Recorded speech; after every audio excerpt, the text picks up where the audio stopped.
pressure is on Melbourne. This is a game they just must win. Cairns have thrown everything at them. A lot of whinging going on out there.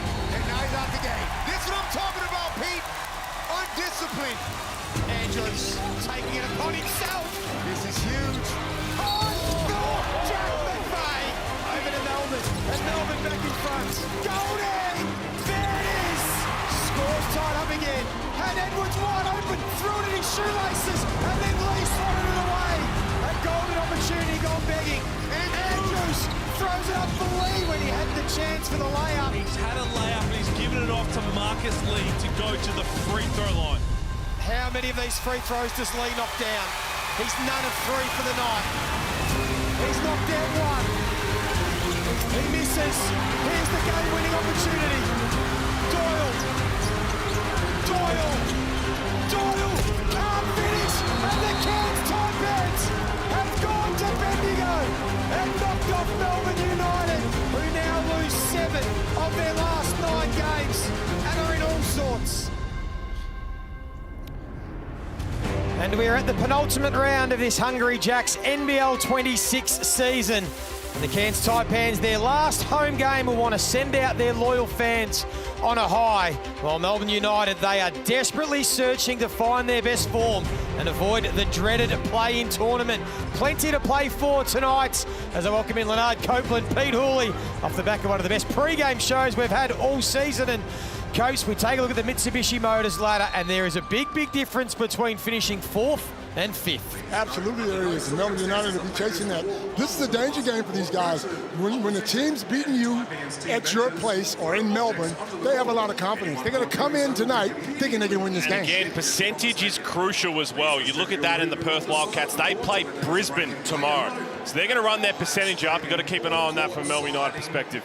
Well, the big news coming out for those that are just joining us, Dean Vickerman is out and will not coach tonight. He's in hospital with appendicitis, we believe, in a Cairns hospital. It'll be Reece Carter who will be coaching tonight, been in the system for a long time, been Dean Vickerman's assistant for a long time. He'll take the duties. Yeah, and Dave Barlow will be stepping up as well, no doubt about it. But Reece Carter, he's a journeyman in the NBL, a teammate of mine. Love the way that he's gone about it. I tell you what, you'd be a little nervous, you'd be a little antsy, but this is a great opportunity for him to step into the head coaching role and see if they can get a win, which has been a tough place to play for Melbourne United in the past. And Copes, will it be Reece Carter who can maybe find a way to get Melbourne United's best offense going? Because it's been a long time since we've seen their best offensively. It has, and we spoke about this in the pregame. You got to get some, look, defense wins championships, but you got to have offense to get to the championship. And back in the day, when they were winning those games 9-0, Tanner Krebs was knocking down threes. I just think you got to give him more time to help Chris Golding take a little bit of that pressure off. And Pete, there is one player in this Melbourne United side. They are fully fit. Everyone is available. Who is the man out of those 5 that has to score the majority of points if they are to get their offense going again? Well, in a game like this, with Cairns having some injury issues of their own, it's Jesse Edwards. They tried to feed him early and often down in Bendigo in that Ignite Cup game. But outside of Jesse Edwards, Milton Doyle, they need to get more consistent buckets from him, efficient buckets. And Finn Delaney, averaging 12.5 points since round 12. I think he can be a lot more aggressive as well. Well, Chris Golden, who liked this matchup, he had a season-high 27 points last time they met. But for the Cairns Taipans, as we said, this is their last home game. They've been much better in recent weeks. Copes, what have you liked about them? I like the fact that they're not giving up. You got a leader like Jack McVay who's gonna be in the contest night in and night out. Andrew Andrews is starting to play a lot better, and you got other guys that are contributing, Mojave King. So look, the fact that they got a crowd that comes in and watches them, and they're not winning a lot of games, they never give up, and you never know when you're gonna. Yeah, and the big news right before the pre-game started, Jack McVay and the Cairns Taipans will run it back for next year. We'll talk about it throughout the game, but this is a really good decision and a quick decision to help them get a head start on next year. Love that they've already figured this out, and he's been sensational all year long. I know we're starting to talk about all NBL first teams. We're right near the award season. And what I love about him is that, yes, they've been losing games, but through all the injuries, he's had multiple guys. He's seen triple teams. He's seen absolutely everything, and he's still putting up the numbers. He has been simply outstanding. And yes, he's had his frustrations at times, but so has that entire club this season. Can't wait for seeing what he does next year. Well, let's bring in the class of the call team tonight. Ariana Prey, the courtside. It's always a pleasure to be working with you guys, and I'm excited for tonight's matchup. Now, a few X factors for you, starting off with the Cairns Taipans. Mojave King, with all eyes on Jack McVeigh, Mojave is going to have to step up and have a huge scoring net for the Taipans when he's knocking down shots from the perimeter, when he's attacking the lane, when he's getting the ball moving, and the offense can go through him. Besides Jack McVeigh, the Taipans are extremely strong, and for Melbourne United, Milton Doyle, you guys just had it on the screen. He's currently the leading scorer for the team, and while Chris Golding will be getting hot from outside, and that'll be important, the Taipans defense is going to be all over Melbourne United, and Milton will have to check into this ball game and be a huge contributor offensively in order for them to pull out this road win. Let's take a quick look at the starting fives for both teams. There it is there. Rain Smith back in the lineup, his second game back. Interesting to see how he goes. Important three-point shooter, and there is the Melbourne United starting five. Dash Daniels in the starting lineup again. And again, normally when I say that Cairns Taipans can give Melbourne United some trouble, they get hot early. They shoot the ball with confidence, so look for them to take a lot of threes in the first few minutes here. Of course, they did beat them. Cairns beat Melbourne last time they met, round 16, 93-92. There was a Marcus Lee free throw of all things with 6 seconds remaining. They've got Cairns over the line. Melbourne trying to find their best offensively, and maybe that'll get going. And that's a good start for them. Get Chris Golding going. Once he sees that ball go in the basket, a game from him, a 25-piece or a 30-piece, will help them get the win. Harvey King could get his first attempt to go. Good deep from Dash Daniels. Of course, Melbourne coming off season low, under 36% from the field in that loss to Adelaide. But that's a good start. 2 from 2, Finn Delaney. Clear aggressive mindset there from Finn Delaney. Caught it, put Jack McVeigh straight under pressure. Good start here. Here's Andrews. You guys spoke pre-game about the form he's been in back half of the season. He missed Jack McVeigh. He missed Jack McVeigh. Should have made the layup. And here's Walker. He's now none of 12 in his in his games against Cairns from the three-point line this year, and McVeigh quickly fires. Just settling into this one. I don't think Cairns want to get in a running match with Melbourne United. Want to knock down some shots. That was a tough ask from Jack McVeigh defensively. He did a pretty good job. But... Orange 0, kick to the head, face. Yeah. Reece Carter already having a conversation with the referees, just letting him know it's his first night on the job. And I will not be intimidated. Yeah. That's Chris Golding. Saw that first one go down. That one comes out. And again, Andrew Andrews, someone we'll talk about. I think he's been terrific the back half of the season. And again, they've missed a few. My bad, blue ball. And it's going to be Melbourne United ball. As Andrews slow to get to his feet. They missed 3. Is it 3 layups? Well, you saw me hit Dash in the head? Yeah, I did. So none of 5 to start this one for the Taipans. Managed to get a couple of stops at least, so that this hasn't been an early timeout from Adam Ford. Here's Golding again. And that was nowhere near Finn Delaney. Well, Reece Carter was open.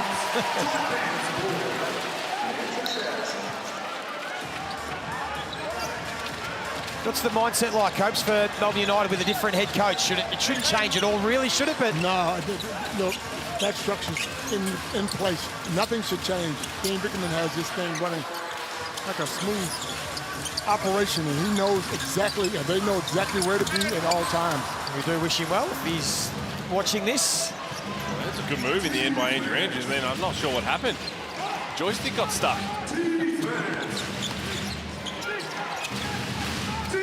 Here's Delaney. Now open. So, good thing from Cairns is that they've got 4 stops in a row after Melbourne United scored 2 buckets. They're still looking to open their account, but the lead hasn't got any bigger. And this man certainly can shoot the ball. Still nothing dropping. Scratchy start for both teams. As Melbourne play again on Sunday at home against the Illawarra Hawks. Smith gets the strip. You mentioned his second game back from that plantar fascia injury. They weren't sure he played all this season, but Coach Ford would be more than happy to have him in the starting lineup. Andrews. It's a good find for King, and surely they're going to score. They will at the free throw line, you would think. And to be honest, thank goodness there's a whistle. Because this has not been a pretty opening 3 minutes. Andrews, he's a fascinating one. Much better second half of the season. It does take a while, right? Not every new import comes in like Bryce Hamilton and just dominates from the opening game.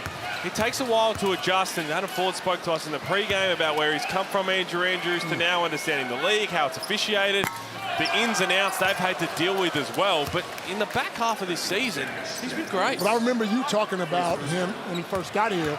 He had a different role. They needed for him to score. Yeah. He came out looking to shoot the ball a lot, and there was a lot of criticism. But then as soon as he got some players around him, he started moving the ball. Well, he had to come in after the news of Sam Wardenberg was going to be out, so they needed a scoring guard when that Ashton Hagens thing fell through. And it took him a while to understand that. And then when they got to full strength, he had to become a facilitator, and then back to trying to do a bit of both. Here's Edwards. He's got himself caught under the basket. He had an open layup on the up and under. Trying to go on the same side. Melbourne have gone none of 6, as you said, Pete, since making their first 2 field goals. Smith again will fire away. He'll continue to shoot. It's a pretty shot, isn't it? Sounds pretty. And you can see now, Maurice Carter's going to make some changes. Milton Doyle waiting to check in. They just need to get their flow back on offense here. And Joey, it's hard for me to understand how a team goes 9-0 with the same players, the same coach, and you're struggling now. I can't put my finger on it. As they continue to miss. Someone needs to call a timeout soon for the sake of everybody watching. Both teams need a timeout. Galloway tried to step into it, but that is the question, Copes. I mean, as you said, they were 13-2, one of the best offensive teams in the competition. Now the last 12 games, their offense with the same players just looks nothing like what we saw. And I get that they've lost some players through injury. Shea Lee's out. I called the game on Saturday, and Shea, for me, came in, got Chris Golden going straight away. So maybe with him coming back, it helps. Here's the Amy replay, the only positive thing that's happened so far in this game. Rain Smith from deep. Combined, these two teams are 3 of 22 in the opening 4.5 minutes. So how much of it, Pete, do you put down? The people watching at home, Melbourne United supporters go, how much of it is it just confidence? Is it just form? How much is it I think system? it's a combination of everything. Yeah. It's a combination of everything. A lot between the ears as well. When you start losing games, you're expected to win. That's going to help from Milton Doyle. But all those little combinations, they continue to pile up, and it becomes one big issue. But as Cope said, this is still the same team. There's still the same talent that went 9-0. So at some point, if they can flick the switch at the right time, but they're running out of time. That's the biggest concern right now. Do you think they still can? Do you think they can still turn around, or are they leaving it too late? Because since they're 13-2, they've gone 5-10 and look pretty scratchy as Mojave King ties it up again. Certainly they have the talent to win it all. Right now, they're not playing like that, though, and that's the problem. Now another turnover. And Maurice Carter might have to call a timeout soon. Just over 4 minutes to play in this first quarter. And Melbourne United stuck on 6 points after having 4 inside the first minute. Walker. Well, just their offensive possessions in the half court. That's a tough shot over Marcus Lee. I broke it down in the pre-game. So often in that half court, they can just all get stuck ball watching someone try to go one-on-one, but they can get a couple of stops here. McVeigh thought he was fouled. Golding sees an opportunity, and he gets another bucket. Much needed.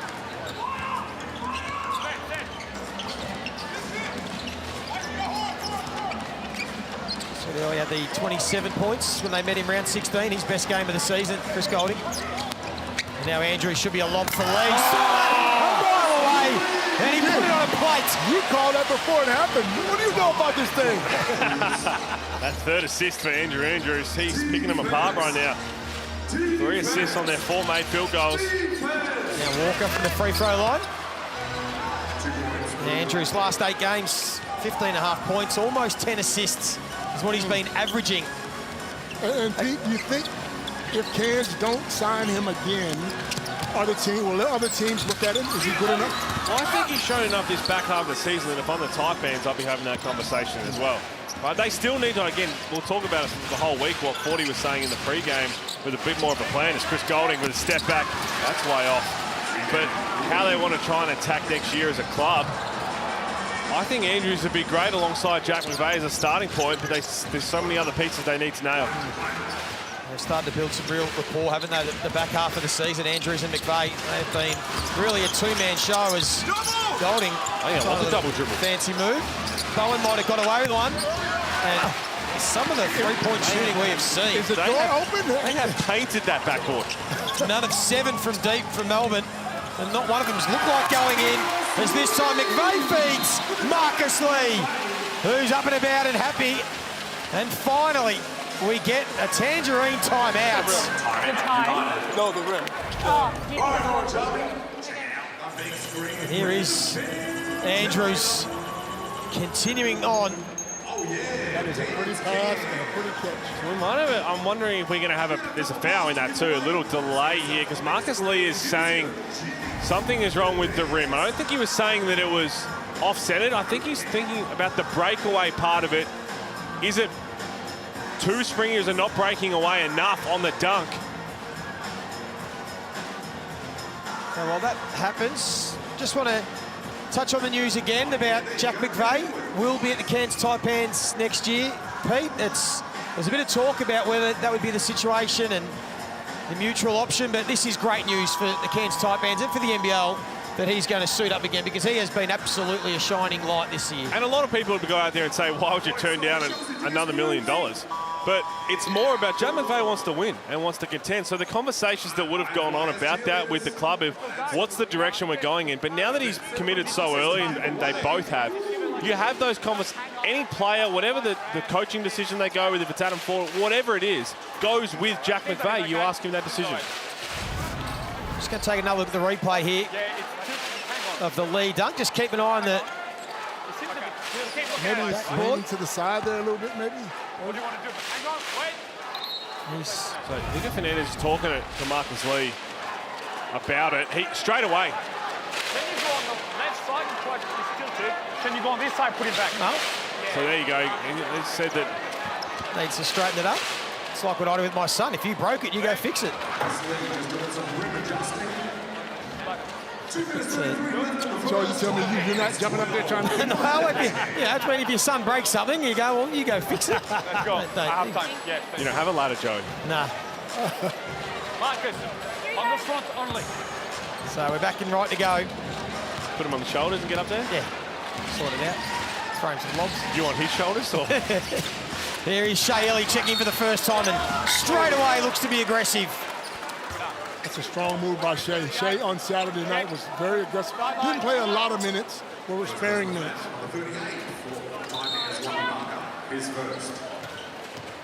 I'm just watching Shea Ellie. His emotion straight away there. We know he's coming off a couple of hamstring concerns. That's a little worrying.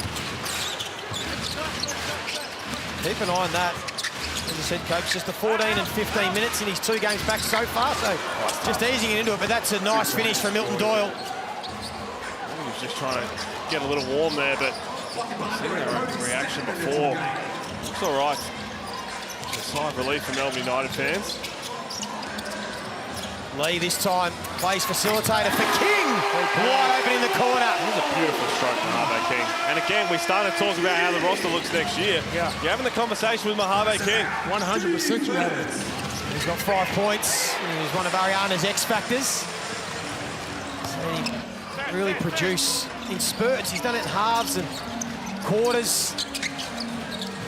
Put him together for a full 4 quarters. You know the talent he has.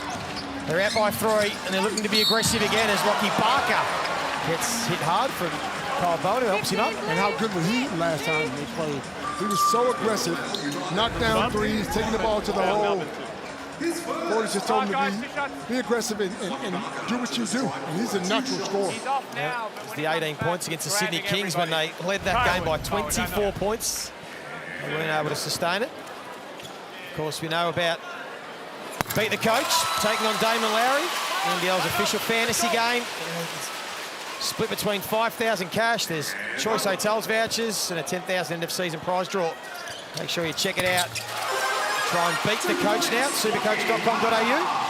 Still an opportunity late in the year. I know you were one and done, Pete. You knocked him off earlier in the year. And well, that's life to prove. Hands out by 5. Poppins into the game. Doyle feeling good, and that is great to see. Milton Doyle stroking it nicely with 7. I love the fact that he's aggressive. He's knocking down shots. He's taking it to the hole. This is what he has to do. A starter or coming off the bench, he's leading his team in scoring, so he has to go to work. Shot clock down to 6. McVeigh hardly been sighted offensively. Lee thought he might have been fouled. Rebound. And often racing again. Illy showing his intent and showing his impact. He's been really aggressive since his return on the offensive end. Oh, that's a 2-for-1 if I've ever seen it from Jack McVeigh. That is outrageous. We got a better one than that. Oh, really? Come on, Jack. Is that a guy Copes that hasn't scored in the first quarter? Yeah, come on, Jackie boy. Under 3 from the field for Jack McVeigh. Could have punted it up there. Would have been better. Melbourne have time for a 2-for-1 if they want, but Illy just wants to get the right option. Pulls up a little mid-range. And now it will be Cairns with the final possession.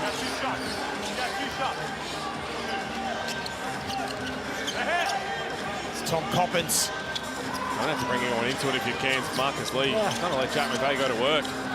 Just bring more traffic. Here goes McVeigh.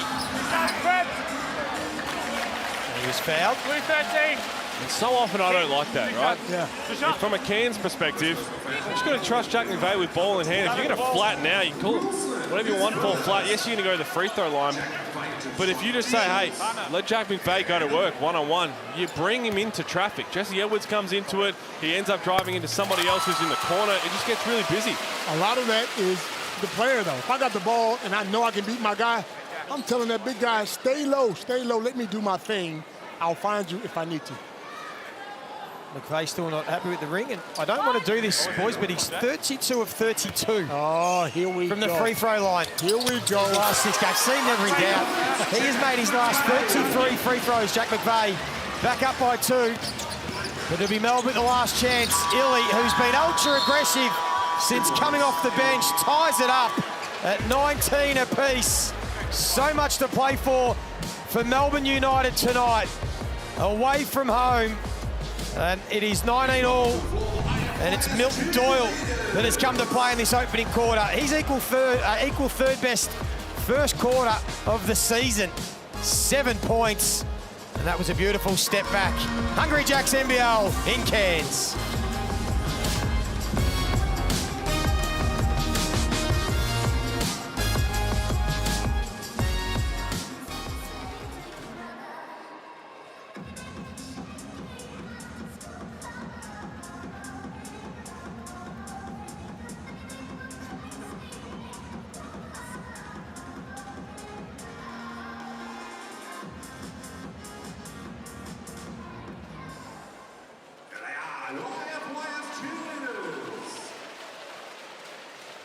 Reach in your pocket, get your phones out, point your camera towards the big screen, all thanks to Beck and his amazing team at NQ Forklifts. This is your very last chance to win $350 cash. Really simple. Scan the QR code, enter your name, section, and seat number to win. It's as simple as that. Then we'll come back at 3/4 time, find out who the lucky winner is. Thanks to NQ Forklifts, your local forklift dealer, service agent, and forklift hire provider.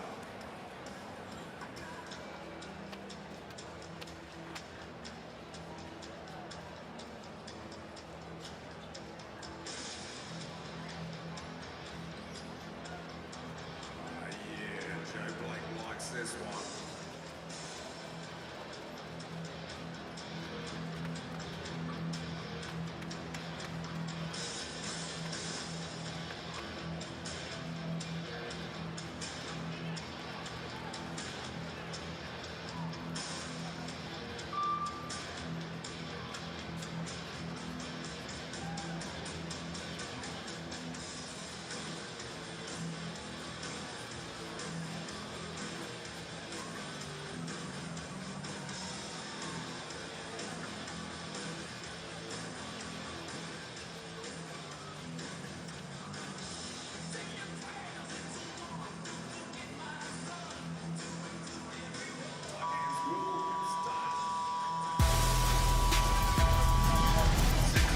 Welcome back to the Cairns Convention Center. It is a tie ball game after quarter one, and look at this. Marcus Lee with the slam off of the dime from Andrew Andrews. We have exciting basketball happening here in Cairns. I was listening in to Coach Adam Ford during that last timeout, and he said, I love what we're doing on offense. Keep attacking the rim and keep rolling to the basket. On defense, he just wants to see his team pick up the talk a little bit more so that no one gets lost out of their vision. Guys?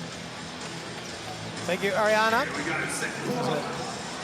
Scratchy start to this game. And you're okay with that if you're Cairns, because you're the team that is just trying to have a free swing, so that won't bother them to be tight at half-time. Melbourne United trying to figure it out. At least Machar into this game for some early minutes as well. Walker continuing to struggle from the field. It's going to be a foul on Jesse Edwards, cleaning out Rain Smith. Basket, blue 14, pushing. Whoa. Pushing foul, United 14, Jesse Edwards. His first personal. He's got 5 rebounds. He's a monster in that area, but needing to kick the scoreboard over. One thing he can't do now is get into foul trouble. Brady Statman also into the game for Cairns, although Andrews turns that one over. Now Finn Delaney almost had it stripped, so did Edwards. What's going on? And now Doyle, who looked good in that opening quarter. Not that time. And then that's 30 seconds of basketball we won't see again. Look, I'm happy. I don't know about you guys. We can start this game again if you want. It's 19-19. Let's just rip the Band-Aid off and go again. Let's just give him a time. Keep it moving. Melbourne United, we know, one win behind Perth Wildcats is Machar. Great execution. Sideline out of bounds. Little brush screen. Mentioned Cairns, it is a free hit, their last home game of the season. They've only got one more game to finish off, but for Melbourne, they need to be finding their best basketball if they want to do any damage in the playoffs. As Galloway, chance for a three-point play. I know it's been a tough season for Cairns. You look at where they are on the ladder and another disappointing result, but there's a lot of positives to take out of it in terms of Kyron Galloway this back half of the season. Without Sam Wardenberg available, he's playing with a whole lot of confidence. Cody Statman, who's the one who dished it off. There is Sam Wardenberg, and how good they looked in that very small sample when he was available. A lot of those guys going into an impending free agency. And you know what's great about Cairns? The fans still come out every single night. Look at the crowd, pretty much sold out, big crowd. They're not winning a lot of games, 14. but they let you know they're behind. Range, 14, on the out, 2 shots. Second personal foul, Jesse Edwards. Reece Carter stepping into the head coaching role. NBL journeyman. Had so much success in his playing career, and Melbourne United for plenty of years now. Not the way that he would have liked to get the head coaching role. Hopefully Dean Dickman's still good with appendicitis. You had your appendix out? No. You? No. No. Hopefully he's okay. Happened this morning, is that right? How many days do you usually miss? I mean, because they got a game on Sunday, right? As Rain Smith knocks down another one, that's 2. Yeah, they play on Sunday against Illawarra. So you think he'd be touch and go. Probably more unlikely to coach again on Sunday. But you can you fly? I don't think you can fly if you've had a... Talking to someone who hasn't had it out. Well, heading into medical territory, which is not our expertise, is Statman with the steal. 2v1. Rain Smith, he's feeling good. He throws it away. I'm not taking the easy layup. I'm going outside. And he's knocked down 3. Go to work, young fella. 11 points, 4 of 6 shooting. And this is what they have missed for 17 games, Coach. This is what Adam Ford said pre-game. He just never had his best group available. And he's aggressive, too. I mean, a young kid coming in, taking that kind of shot. What kind of confidence can you have? Remember, we saw the first game he ever played, and they got belted by the Phoenix, but he was a shining light. The Amy replay, really, really quick release. Tassie product, it's Louisville. injured for the most part of his rookie year, but he is an exciting young talent as Tyson Walker answers back. And that's his first 3 against Cairns this year. Yeah, he's really been struggling. And he's been struggling tonight. He was 1 of 6 before that. Now Smith again. Here's Andrews. Wants to get it to McVeigh. Saw that he had Walker. It's actually a really smart pass there from Andrews. You see Walker trying to get the wraparound steal. You just throw it a bit more to the left hand of Jack McVeigh. And all he's got to do is get it and go up. Back up by 5. Now Edwards wants to go to work on the smaller Jallaway. He did a nice job. This is going up. What? He hit 2 very quick. Walker, who is one of the very best in the league at steals. Not after the defensive play. Worried him out of it. Hold. Back off. Tyson Walker, I know. We're pretty sure, we're pretty confident that the best defensive player is Sona. We don't have an old NBL defensive team, which I wish we did. He's certainly be on it, though. Yeah, I think he's been phenomenal. The amount of steals. In the beginning of the season, he picked every guard that came to town. I watched all their games. He would pick a guard up and steal the ball from them. I mean, every quality guard that came in to Melbourne, he was taking the ball from them. And almost two steals a game as Milton Doyle continues to score. He's got 9. A clear standout offensively for Melbourne. Now they need to get some stops. Bruce cleverly drew the foul at the other end. 2 on Doyle. Time out. Line up 2.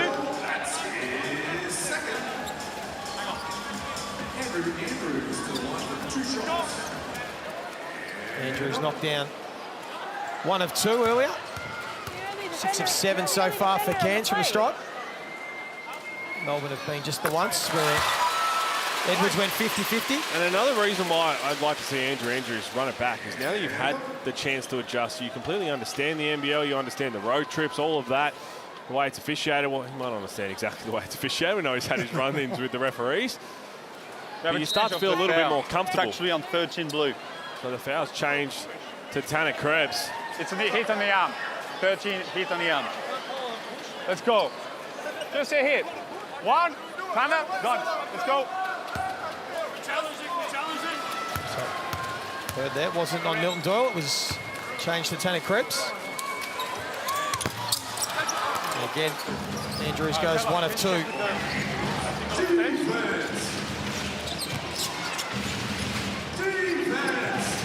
Here's Doyle wide open. He had a good look at it, decided to give it up. Now they go to Edwards on McVeigh. It's too big. It's just easy for him. That'll be there all night. It's wherever if they can get him the ball in the right spot, he's pretty much automatic down low. And this time, Andrews again to Lee. And now he'll go to the free throw line. Second foul on Edwards. And yes, it might be a poor foul from Jesse Edwards, but also you see Andrew Andrews, he just picks his way through the defense. Keeps his dribble alive, dribbles back out, throws a lob to Marcus Lee, who has patience to get fouled and go up with it. We know about the Harlem Globetrotters, that they are coming to Australia and New Zealand. Make sure you check out exactly where. See the dates, June 20 to July 19, the Legacy Tour. Scan the QR code. Oh. You can sort of see the ring is sort of leaning. Well, that's what Jack McVeigh pointed out when he went to the free throw line, but then he ended up going 2 for 2. So maybe it's just... And look, Marcus Lee's played some good basketball, but I'm not sure a crooked rim's going to be that's not the only reason why he misses a free throw. What are you saying, Pete? Oh, I think he can read it. He's not a very good free throw shooter. Delaney goes up. He doesn't like to say so we say. They're just the numbers. There's McVeigh. Again, they find Lee, who has Andrews. Another good look. And now Statman with a good little hustle play. And met from Krislovic. Tell you what, they're just picking them apart. Whatever they want to get into offensively. And Tanner Krebs for me. I don't know if you guys remember, but Chris Golding was out the first 3 or 4 games or 4 or 5 games, and this guy could not miss a shot. Love to see him get going again because he takes that pressure off the other side. Bit of contact on that drive from him. Oh. Golding was trying to draw the foul and a little bit of McVeigh work himself there. 1, 2. With the unorthodox style. Right now, I think we have nearly every single player involved in this game at some point changed all the referees. Marcus is close. We have to discuss after. Yeah, there's a lot of conversation going on. Reece Carter just getting the boys to take a seat. I want to take a look at some of the Aussies that have been waived around the world and who might be able to be available to come back. Some names there, some quality players. Every last all of one them. of those guys. We recorded a marketplace that dropped earlier in the week with Olgun Ulic, and I know we always like to bring up Will McDowell White's name.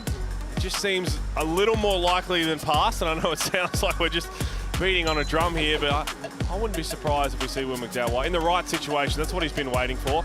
I don't think we'll see Luke Travers, Duop Reith, or Dante Exum. Mitch Creek's a fascinating one. Always potentially just has one eye on the NBL. And then Taron Armstrong.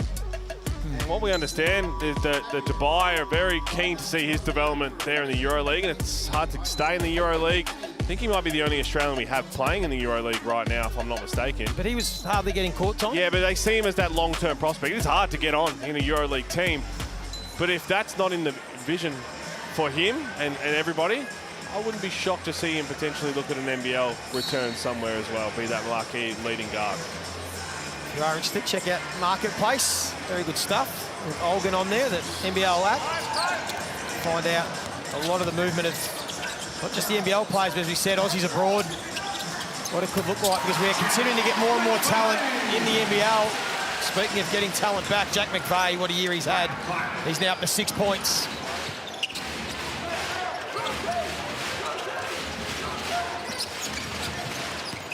Here's Golding. A couple of good looks now. Great look. None of 4 from deep is now Cole Bowen. And that's where you can't be frustrated if you're Melbourne United coaching staff. You can't do much more there in terms of that's perfect execution. Your best shooter gets a wide open look, misses. When you say wide open, he was wide open. He came off that screen and there was nobody there. I think Kyle Bowen. Just a silly foul to send Mojave King to the stripe. And they're in the bonus. Great opportunity to be aggressive, 9 of 12 in the free throw line for Cairns. Melbourne have just been once. Jesse Edwards went 1 of 2. I'll tell you what, that rim is bent. Is it now? Yeah, you can see it from that angle. Glad I told you guys. Now Krislovic, who's struggled with the 3 ball all season long. Long on that occasion. I don't like to go too soon here, Coach. Andrew Andrews, I mean, he's 0-5 from the field, so he's got to tick the scoreboard over. He's got 2 points, 5 rebounds, 5 assists. You're on triple-double watch. No, just saying he's got 2 points. You're on triple-double watch. There's Mojave King from the corner, knocks it down. And they are up by a game-high 7. And Melbourne need to be careful here because you give Cairns that little momentum and do a good job on Chris Golding.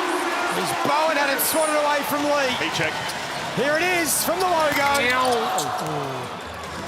Well, Chris Golding having a laugh. That's just 2 Tassie shooters. One starting his pro career, one at the other end of it. Still going.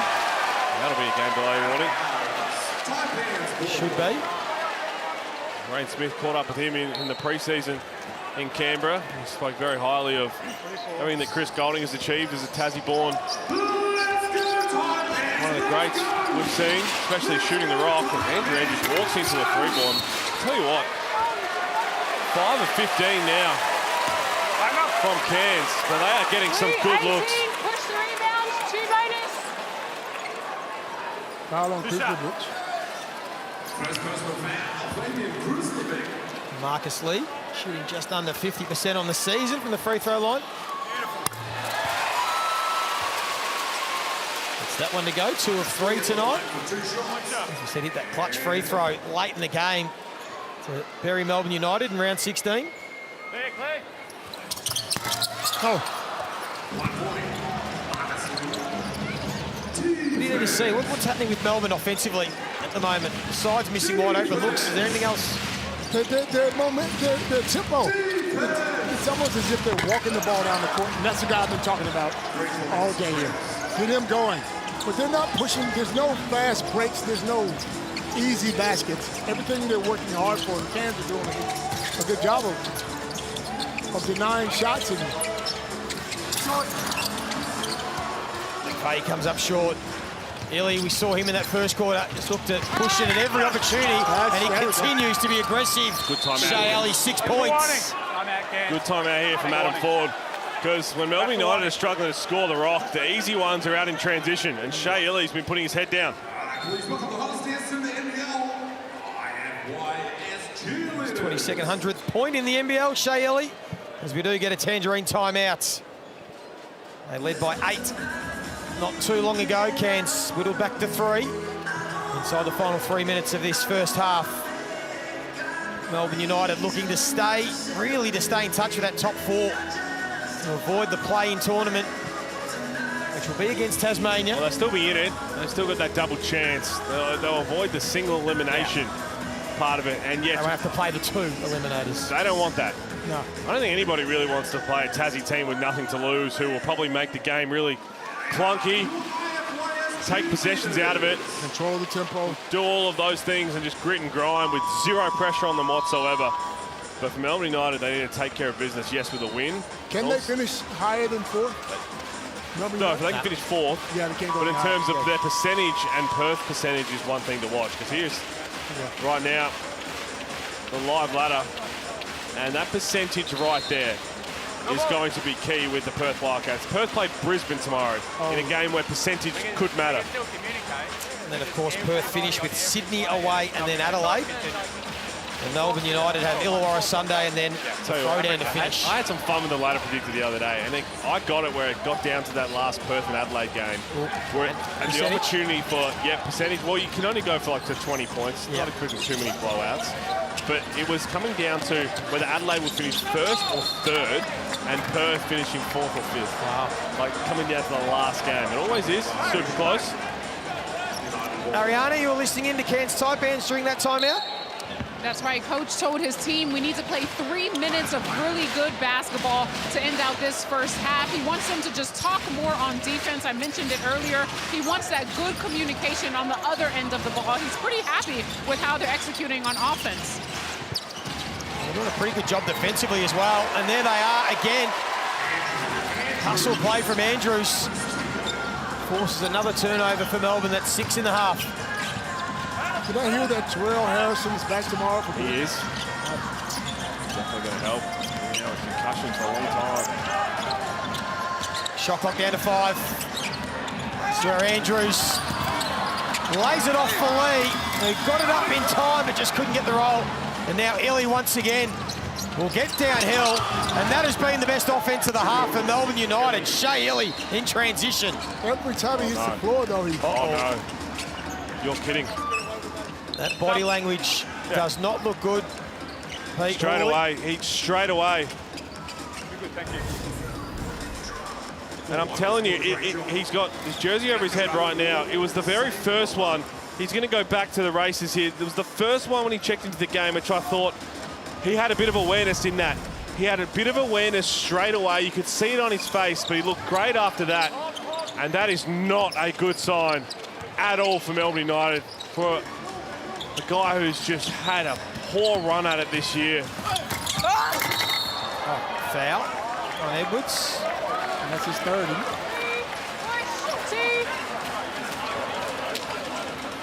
And he's been great in this game, back to the Shea Illy, because they haven't been able to score unless he's being aggressive offensively in transition.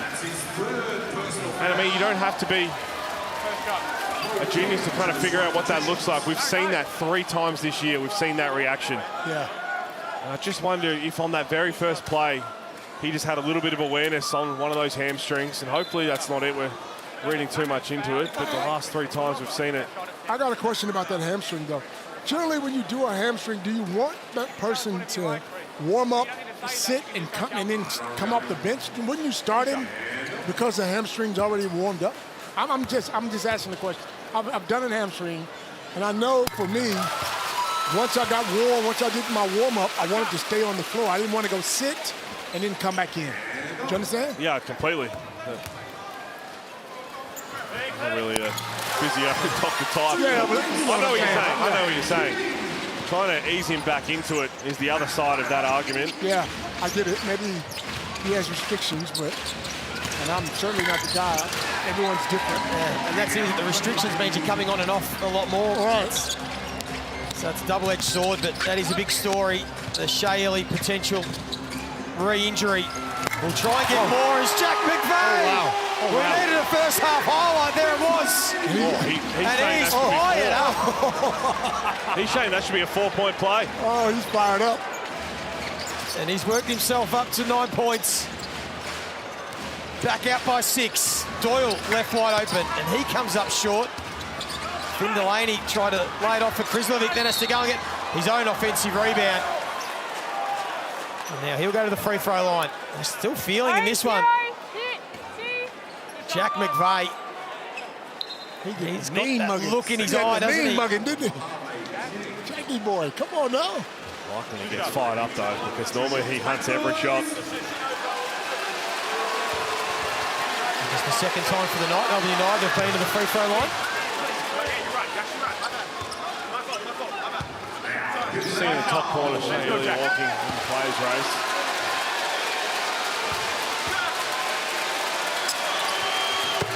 Makes both. And Milton Doyle still leading the way, Melbourne United. He has 9. Chris Golding 6. Tyson Walker with the 5 points. Rain Smith and Mojave King 11 each. They have had 2 two-point opportunities in the first quarter and this second quarter that are absolutely ridiculous. Another rebound there for Andrew Andrews, so he's got 2, 6, and 6. And he has the ball in his hand. We tick down to the final 10 seconds of this first half.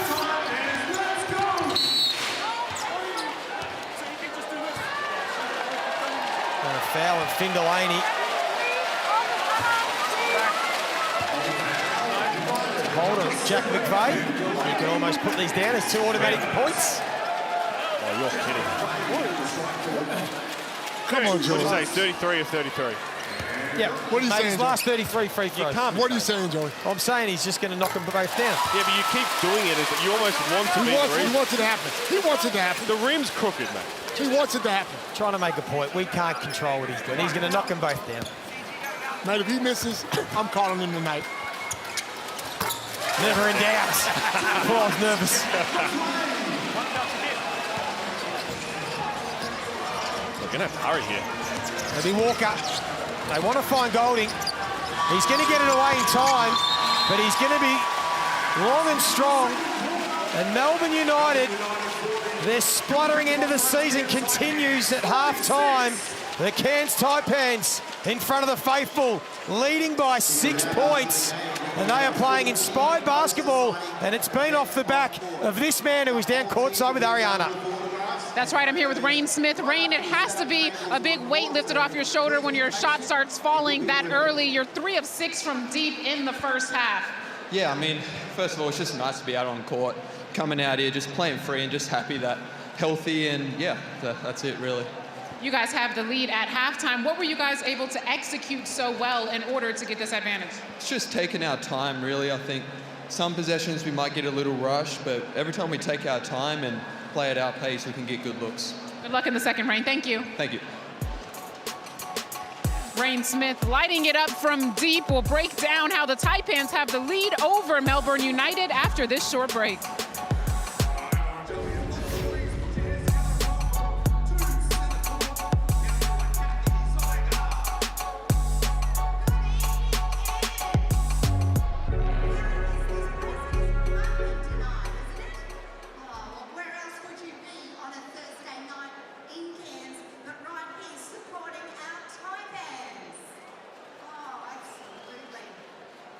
Now I am proud to be here tonight representing Cairns Regional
Well, it is the Cairns Taipans' last home game of the season, and so far they haven't disappointed their fans. They were all tied up at quarter time. They now lead by 6 at the half.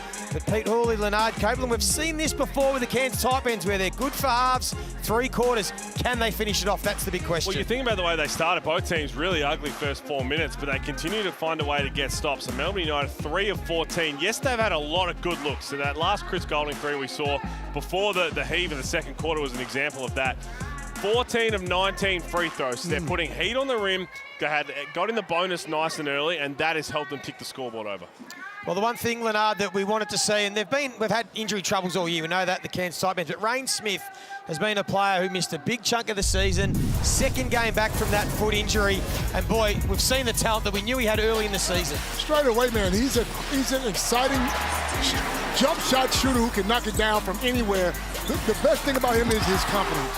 He doesn't care where it is, he's knocking it down. You get a young kid like this who has a fast break, but backs it up and shoots a 3, then you know he's full of confidence. And you got to know where he is at all times because he can light you up. Jack's halftime highlights, all Rayne Smith, because I love it. In transition, he wants to get to the 3 ball. Why wouldn't you? Think about next year. Jack McVeigh's coming back as a team option here for Rayne Smith. Young core to build around, getting some really high-level talent, and hopefully they can just stay healthy. But Rayne Smith, the Blackmores profile, 11 points, 3 of 7 threes. I expect him to get up a few more in the second half. He better. Jack McVeigh and Harvey King also have 11, so they are leading the way. Well, Melbourne United, we spoke pre-game about their offense, Copes. You were big on it. It certainly dropped away. And again, the shot chart, it doesn't look that impressive. They've had a lot of good looks, but they just haven't seen it drop. Yeah, they're not shooting well from the three-point line, 3 of 14.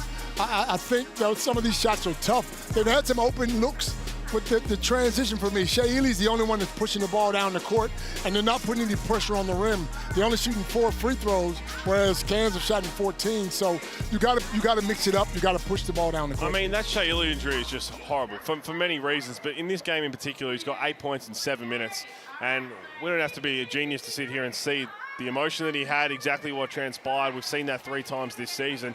That could be a season done and dusted, so Melbourne have to find someone else to step up. Tanner Krebs is one you've kept a close eye on. Maybe he can get them going in the second half because really they are continuing to struggle, particularly with that 3 ball, as we said. Well, of course, it continues round 21. It is the penultimate round, and we have 2 classics and that are going to shape the top 4 on the ladder. In particular, it is the Illawarra Hawks and Sydney Kings. We know when they get together, there could be fireworks. That is at the Wynn Entertainment Centre.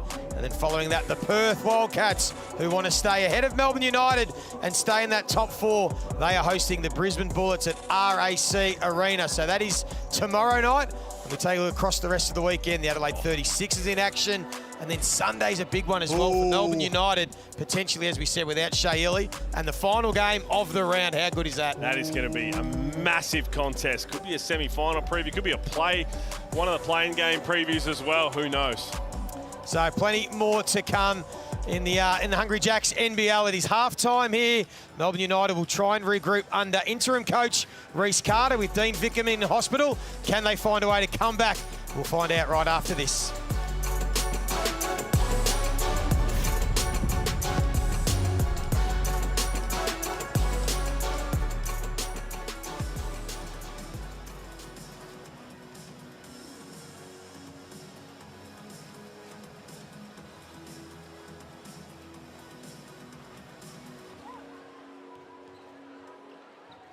We all know Superman was raised by foster parents. At IFIS Foster Care, we need your help to raise the next superhero. So if you've ever thought about fostering, why not check us out at fostercare.com.au. Cairns Total Physio has the experience to identify the cause, not just treat the pain. Whether you're an athlete or an office worker, you can enjoy less pain, more life. Book online now at Cairns Total Physio.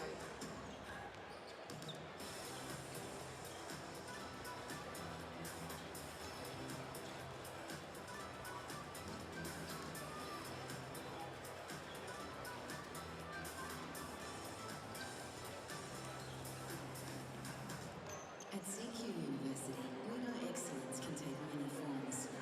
Dora Ishman is using her nursing degree to deliver genuine care when it's needed most.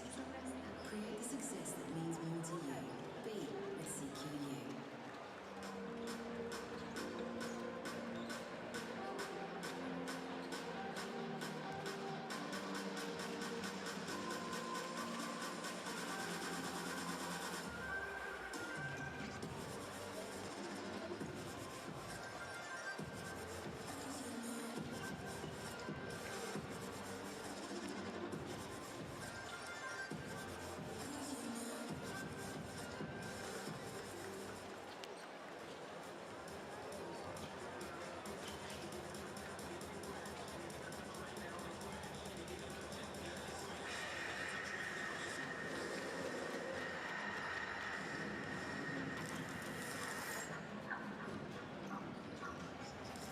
There's cold, and there's cool as cold. And when the mountains on our rear turn cold, you know it's cool as cold. Coors, born in the Rocky Mountains.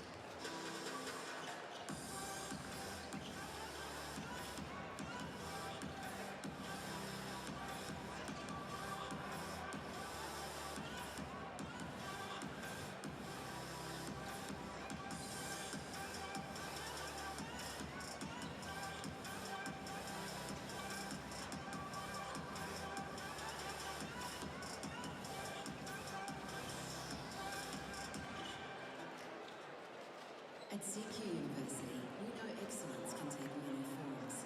To Chris, it's helping his students realize their potential in the classroom and beyond. Create the success that means more to you.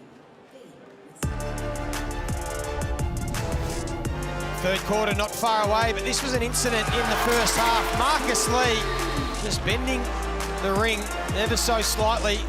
Boys, you could see that, but there it is, trying to fix it. And didn't look straight, so there was some work getting done at half-time.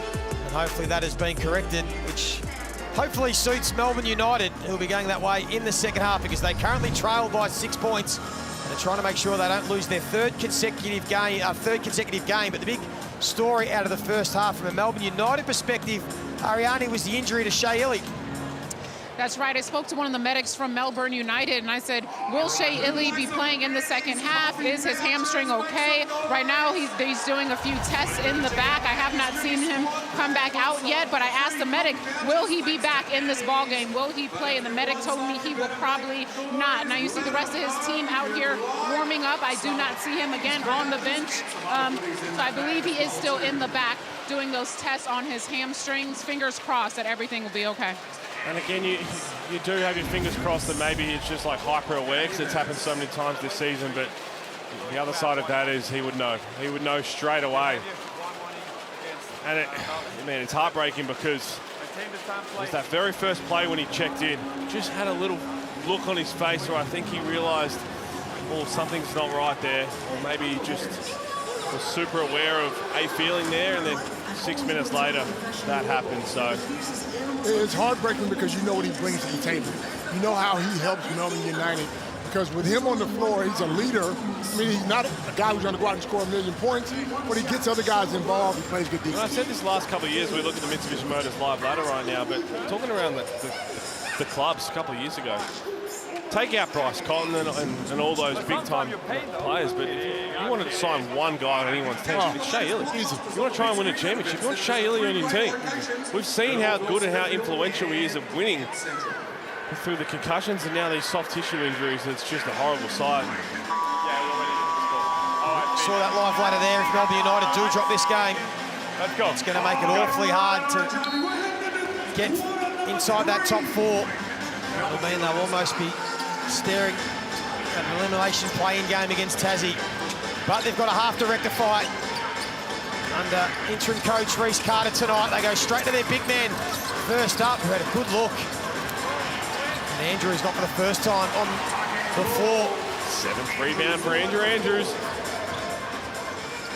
Wayne Smith knocked down 3 triples in that first half. On triple-double watch with Andrews. He's got to start scoring. Oh, 6 from the field. He'll get the 10 points. McVeigh gives it back to Andrews. Here's an opportunity for him. And it was halfway down. And not by one. 0 of 7. Only 2 points from the free throw line. So Walker is going to have to, again, shoulder the load with the point guard role. No Shea Illy. But they backed off you. Problem is they're trying to get their offense clicking, ends up settling for it anyway. So they're going to keep doing it now. I almost feel Cairns are just tempting them into taking some shots.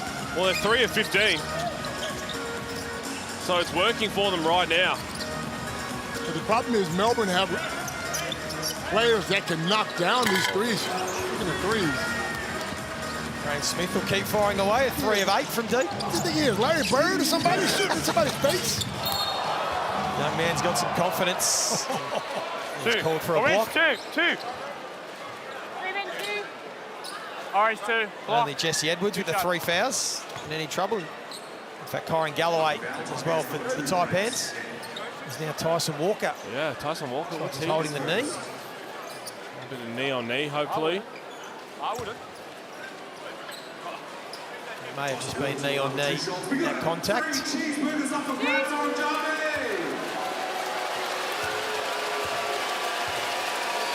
2 of 8 from the field for Walker tonight. 6 points, a couple of assists and a couple of steals. He's been solid the whole year, though. I mean, defensively, he can score the rock. A good solid guard who doesn't force anything, but will get up and in and play good defense.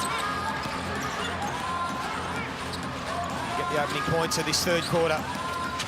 Cairns looking for their 10th win of the season. Smith had to try and get it over Jesse Edwards. That was too big of an ask. Now Walker throws the lob, but Lee was able to meet him at the basket. Not the second time, though. Jesse Edwards, 5 points, 8 rebounds. Anytime he gets the ball in the intermission circle, it's pretty much automatic. If I'm Melbourne United, I'm running a cross screen with 1-5 and just throwing it in there. A couple of massive double-doubles, didn't he? Those games against New Zealand and Perth. For a relatively quiet one against Adelaide as Mojave King continues his good form up to 13. Leading scorer. This time Edwards had it stripped.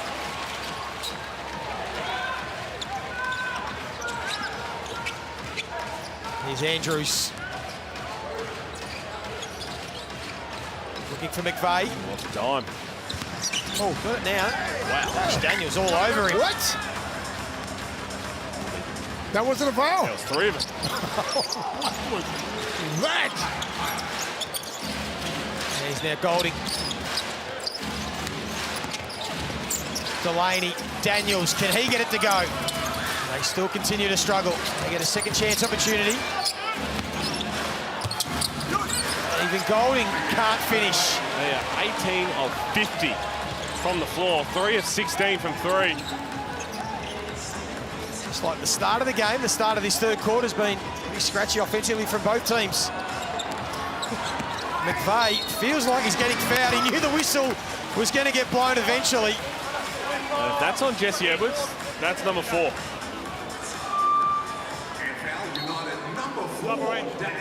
So it's on Dash Daniels.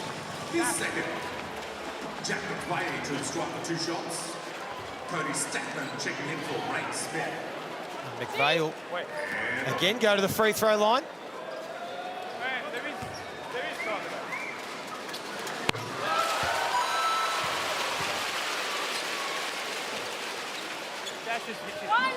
It's now 36 consecutive free throws. All I'm saying, Copes, he's due to miss one. Here we go. You wanted to miss it. That stage. 37? 37 consecutive free throws made. What do you have, 17 and 17 in one game? That helps. Since round 20, he's been unbelievable. Delaney, don't know what to do. Wow, Dash Daniels. He's had a couple of looks. And that is going to be on Jesse Edwards, so it will be his 4th personal foul this time. You know, Let's have another look at it here. well, Problem is for Jesse Edwards in that, right? He's got Jack McVeigh, who's a lot smaller than him. That's Marcus Lee. Marcus Lee would be getting down in his stance doing the same thing back. You've just got to be a bit more aware of who you're going to shove. Because, yes, you want to continue to contest the offensive rebounds, but you're going to be a lot easier to push Jack McVeigh out of the way than Marcus Lee. In that, you just want to hold your ground and try and get any rebound that comes over the top. Again, a lot of contact on McVeigh, and Melbourne United now 3 of 17. We've seen this from Melbourne United in games this season. this is one of those games where you lose Shea. Edwards is out of fouls. Now Chris Golding and Milton Doyle should just come down and let it fly. You got nothing to lose. Get it up. Also looking at Tyson Walker's body language on the bench as well. We know he picked up that little bit of a knee. Looked like a knee on knee. You see him right there on the end, with a towel on his face. Hopefully that's just frustration of the game so far. There's issues everywhere at the moment. Of course, we know all roads lead to the Gold Coast. I know you're pumped up, Pete Hawley. Oh, no, not as much as Oakland.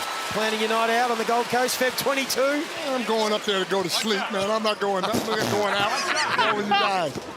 I need my rest because it's going to be a great game on Sunday. And when I call, I want to be fired up and ready to go. If you want to go to the game, be part of history, and then see Copes out afterwards, make sure you scan the QR code, get your tickets, and go up to him and that's not going to be your average. That's not going to be your average game too. A lot of bells and whistles going into it. It's going to be a whole lot of fun. $400,000 given away. There's going to be plenty of fun. DJs and activations everywhere up on the Gold Coast. That inaugural final. You on the decks, Copes? No. And this is out to the biggest lead of the game now, 10 points for Cairns. Melbourne have scored 4 points this half. Well, that's pretty good defense from Kyron Galloway. But you're right, it's Milton Doyle. It's Milton Doyle. You have to be ultra aggressive. Look at the lineup. Tom Wilson into the game. Bowen, Krislovic, Chris Golding, who's 0 of 6 from 3. These are the games I'd love to play in. But you got nothing to lose. Just come down and put it up.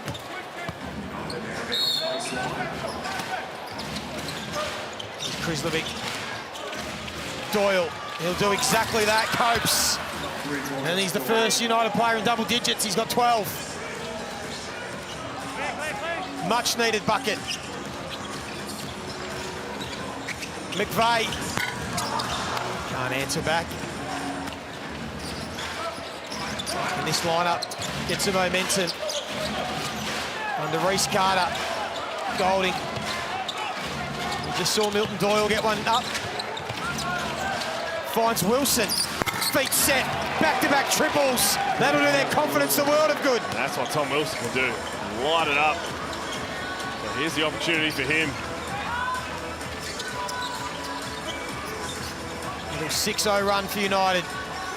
Spacing. Cairns need to hold their nerve. McVeigh, great look. And a goal. Statman. Wow. Young fella. Andrews just gets his 8th rebound, if you don't mind. Cody Statman would have been one of the highlights of the season, but it's Andrews who finishes with the left hand. All right, Copes, is he going to get it? He's got 6 points, 8 rebounds, 7 assists. He will get it. And I'll tell you what, one thing we know about the Cairns Taipans bench is they are very aware when someone's close to a triple-double. We saw Taron Armstrong, Jack McVeigh. Six. So they can be very, very aware, and I would hope that message is getting out to him. Here's the Amy replay. Look, we don't have to see it on a miss. Amy replay. Cody Statman just back rimmed it. And then Andrew Andrews did all the dirty work for the layup. We'll get a timeout. Cairns leading by 6 points. Take another look at that. Wide open, wasn't he? Had a great opportunity. And Andrew Andrews just said, you know what? Straight around Kyle Bowen as easy as you like. That's the easiest 2 he'll get. His first field goal of the game. Well, while we do have a timeout, he's getting towards the end of awards seasons. Pete, I know this is right in your wheelhouse. Your NBL first and second team. Oh, this was from a few weeks ago. And the only thing I think, so Jesse Edwards is the one that might be leaning towards Zylan Cheatham, Sam Menenga, JLA. Outside of that, so I'm more focused on the first team. I think the first 4 names they're going to be locked into the first. Yeah. First 4 names are going to be locked in there. They're locked in. And I've got Jack McVeigh because I keep harping on about that wins and losses don't matter as much when people vote on this, the coaches and captains. And I think that him shouldering the load with all these injuries and still putting up 40-point games is going to be taken into account a little bit. If you were to swap McVeigh, if there was someone from the second team that could slip into that first team? John Brown's going to make a case, but I just don't think we're going to see 2 from the same team in the first team with how much talent there's been this season. PJ, but also it's positionless now, right? It's been positionless for the last couple of seasons. But what we've seen from coaches and captains, and they've done this in the EuroLeague as well, is they still like to vote the old-fashioned way. So they will still like to give a bit more love to some sort of interior presence. I like it that way too. Which might be Doolittle McVeigh or Doolittle McGee, Sam Menenga or someone like that. And now cheeseburgers for the kids. Code word press, claimed by the NBL app. So the loyal fans that have turned out for the final home game of the season will get the burgers and they might see a win. They've still got 13 minutes to play. Marcus Lee, another offensive rebound. That's their 11th.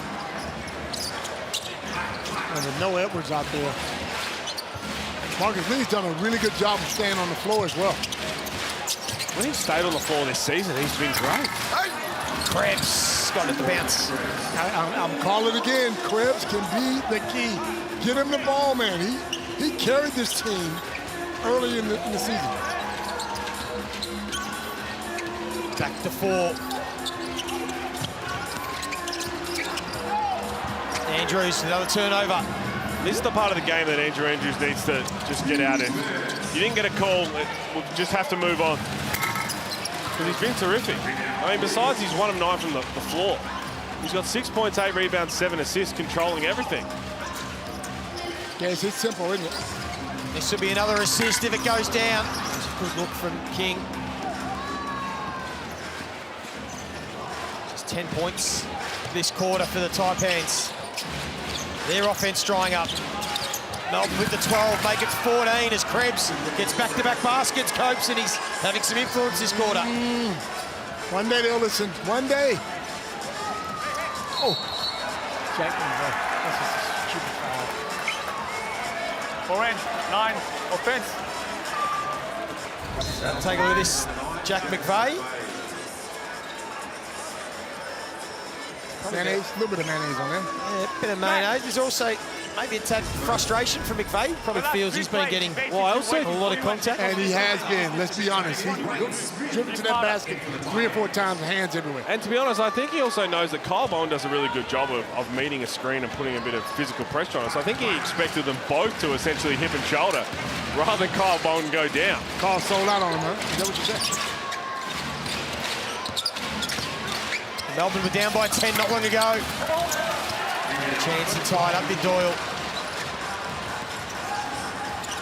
Here's Rain Smith, hasn't scored this quarter after having 11 in that opening half. Oh. It might be another turnover, and they are just starting to add up this quarter. That's their 8th now for the Taipans.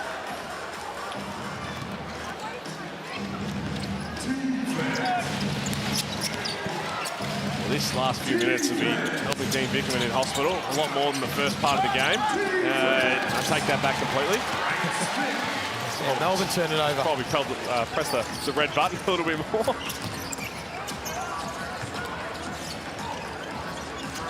Here's Statman, who's been so influential in Cairns' last couple of wins. Hasn't done a lot tonight. McVeigh. Okay, 1 of 7 from 3. They are 6 of 23. This is when you get timeout. Try to get these guys back on track. Get a good play, get a layup. Doyle kisses it off the glass and we're all tied up. He's been really patient in this game, Milton Doyle. So he's 6 of 12 from the floor, 14 points, but using his body to come off screens, find where the defense is, and be patient and get to his spots. United have gone on a 12-2 run. Seconds left in the third, it's all tied up 56 apiece. See the leading scorers. Shea Ili, of course, for those joining us late, looking like a potential reoccurrence of a hamstring injury in that second quarter. He hasn't been seen. He's on the end of the bench now, the warm-up time. Now Statman. Still keeping an eye on Tyson Walker, who's sitting next to him. Wilson now getting some minutes.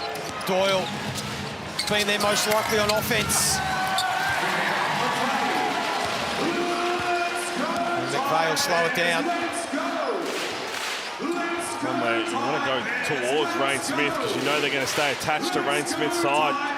That's what Jack McVeigh's pointing to. They switch, it's Krebs. McVeigh goes to work, takes on the whole team, and the foul finally gets called. He got hit 3 times, man. Referee foul. 4 seconds when you get the ball and go quick. He has no angle on that. He called it from half court. Wow. You know he's in center, which is here.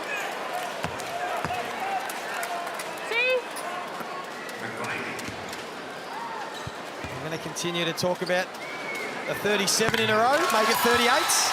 Oh, joy. These last 5 games. Oh, Pete, joy. you only had 36 free throw attempts in 66 games. Pete Hall, when That wasn't my role. 66% from the free throw line. What was your role, Pete?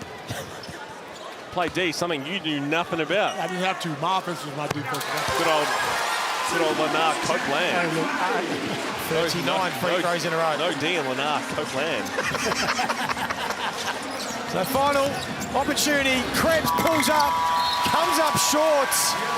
And the Cairns Taipans are taking it up to Melbourne United in front of their home fans. They lead by 4. And United are desperate to get something going. Don't go anywhere. Big fourth quarter, not far away.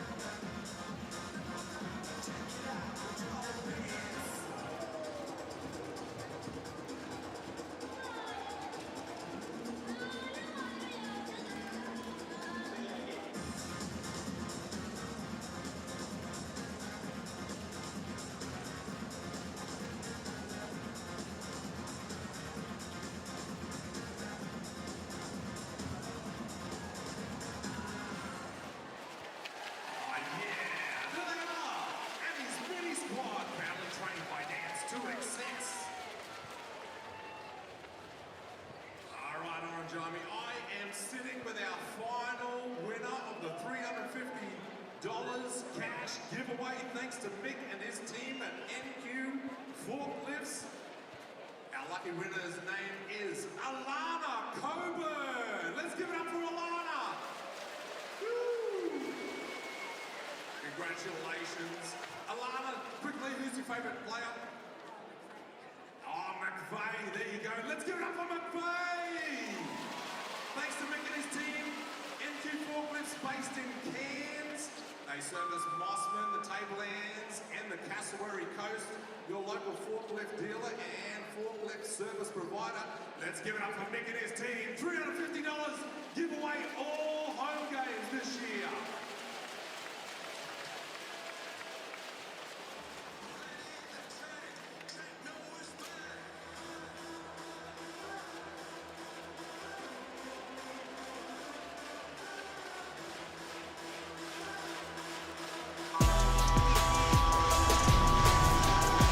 It's now or never for Melbourne United to make a push to win this really hard game on the road against the Cairns Taipans. They're currently down by 4, and I was listening into their huddle during that last timeout, and Coach Reese, filling in for Dean Vickerman, told his team on this end, on the defensive end, keep them in front of you, push up on those ball screens, make everything difficult so they're not getting to the basket easily. And on the offensive end, he wants to see them move the ball more. But guys, here's a stat for you.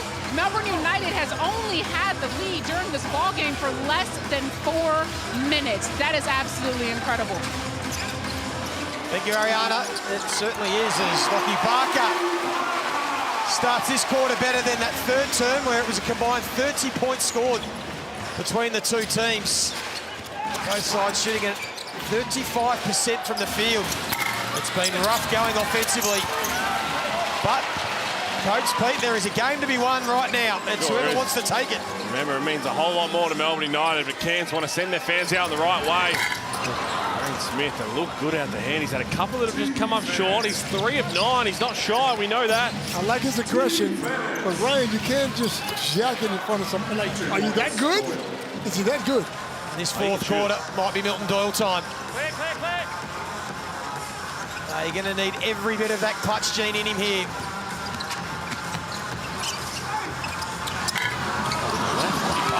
Oh, wow. Almost got it to go.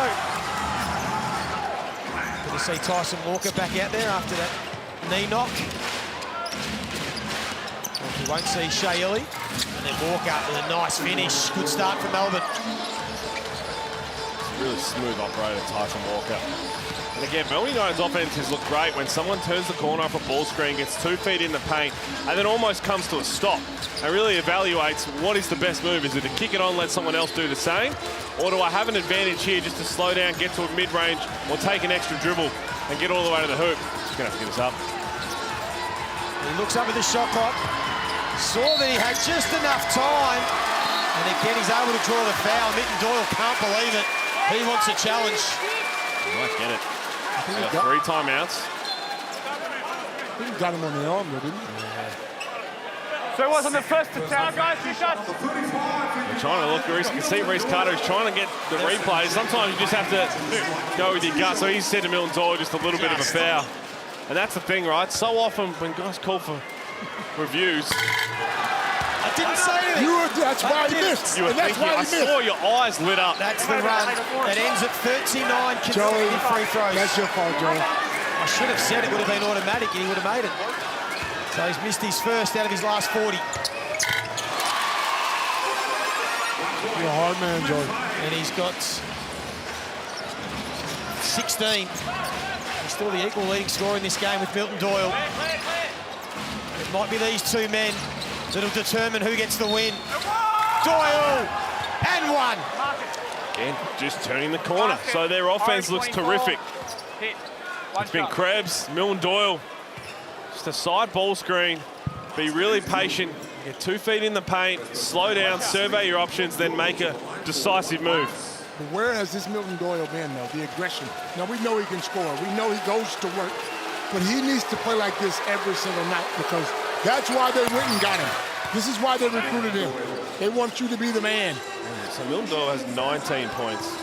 No one else in double figures. Tyson Walker has 9 as the next highest for United.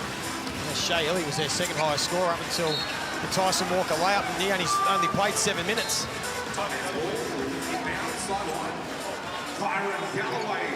State Cairns ball. 11 of 46 from 3 for both teams. Got to get it in, Andrews. Wow, that's a long time. It was a long time, and in the end, he turned it over. So great work from United, and they take the lead. Just going to get the floor mopped up. So good start. And replay, the defense leading into offense. And just a couple of times, but this is also for all the kids watching out. That's why you have to make sure every cut is a live cut. As Tyson Walker finished the turnover. That first cut from Mojave King, just kind of going through the motions, seeing like someone else will get open. If it's taken away, then that's what happens. So you see there, 9-3 start for Melbourne.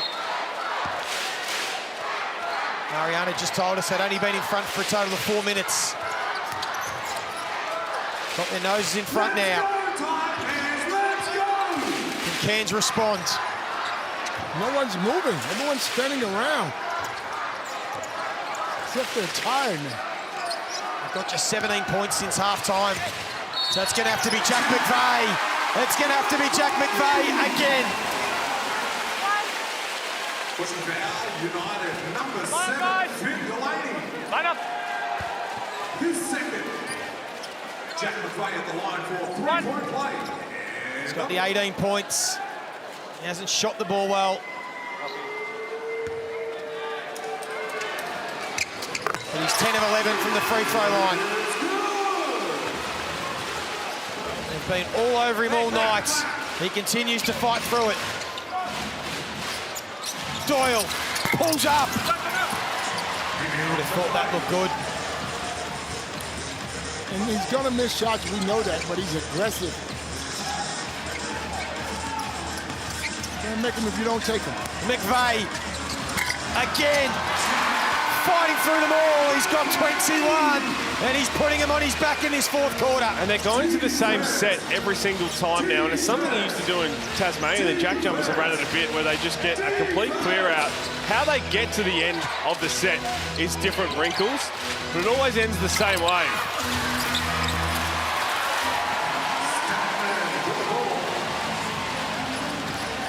And they have just weathered the little storm. Back out by 3, Cairns. Andrews saw the mismatch. Galloway will now go to work, but Walker's hands are too good. Come on, Galloway. You got to be stronger than that. Another steal. And it should lead to easy points. It does. It started with Tyson Walker and his third steal of the night. It finished with Krislovic. Basket counts. 9, hit, 1. Timeout. 10. Cairns will call a Tangerine timeouts. They lead by 1, and it is game on here at the Cairns Convention Centre.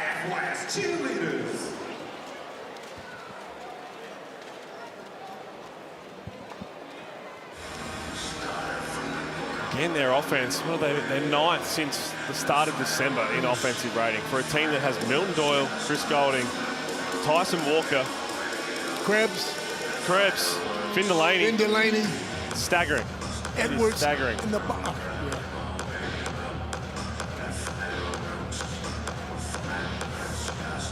Do we have their rating in the first 9 games? What was their rating? Oh, it'll be very, very high.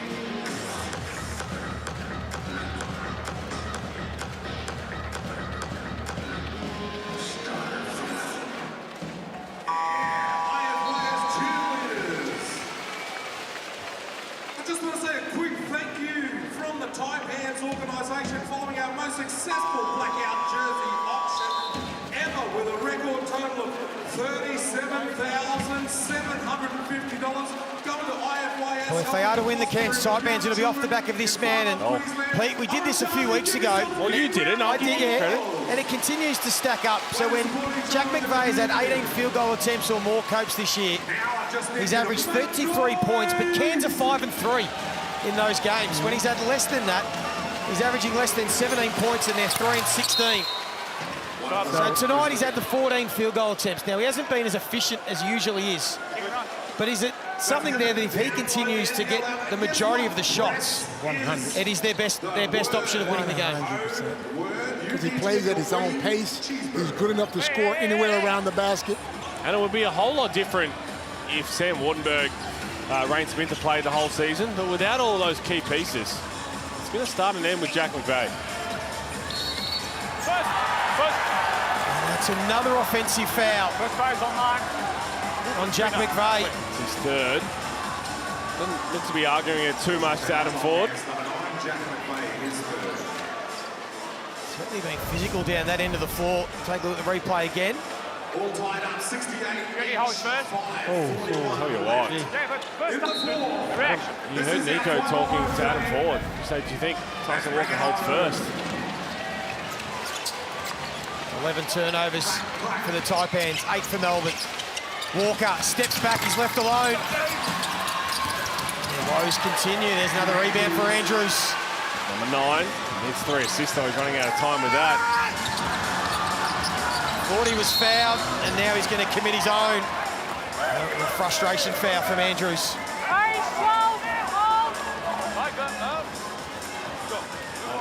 He's been too frustrated in this game. 1 of 10 from the floor. And no doubt there's been times where he should have got a foul call, but a lot of that frustration, coach, is also the fact that he's 1 of 10. Of course. We've all been there. Just don't be stupid now and cause your team to lose by going off on the ref. We've seen that before as well, so. Stein could hold their nerve. Marcus Lee commits the foul, and Edwards, who was aggressive. They've enjoyed that battle, the two big boys. Marcus Lee's got 3 blocks. He's got 3 fouls now to go with it. 6.7 rebounds. And Jesse Edwards, 1 of 2 from the line. He's got 11 rebounds himself. And Marcus generally plays a good game against Melbourne United. It's almost as if little point to bench thing. Yeah, I mean, he plays well against them. Not that he's even staying on the floor as long as he has. You got to give him some praise. So. Just the 2 fouls for Marcus Lee, 4 for Jesse Edwards. Machar and Wilson still out there for Melbourne United with Bowen. Doyle and Edwards. Here is McVeigh. 3 balls, really struggling tonight. 12 rebounds, Jesse Edwards. 1 of 8 Jack McVeigh from deep. Doyle gets to his spots, had a great look, and nails it. That's tough. Doyle, how good has he been? 9 of 18, 22 points. You tell me he shouldn't be taking at least 18 shots on this team. Him, Chris Golding, are your 2 scorers. He's taken the 18 field goal attempts tonight. He's made 9, going at 50% for his 22 points. And they have needed every bit of Milton Doyle tonight. And McVeigh continues to get fouled. No, not gather. Oh, sorry. I thought you said yes. Hang on. Foul is for reach around, not on the gather. Okay, yeah. You have 35. I think there was a false. You have 35 too. 2 free throws awarded there. There was no way that should be shooting foul. Number 35, Milton Doyle. His 3rd personal foul. Mojave King in the corner.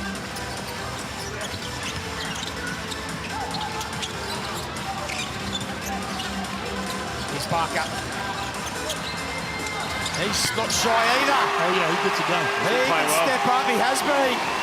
Big bucket, huge bucket from Lockie Barker. He's got 7.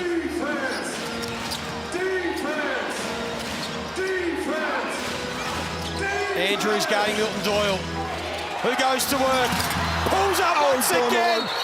This is the Milton Doyle we know and love. Andrews, no. He turns around, he grabs in and he falls.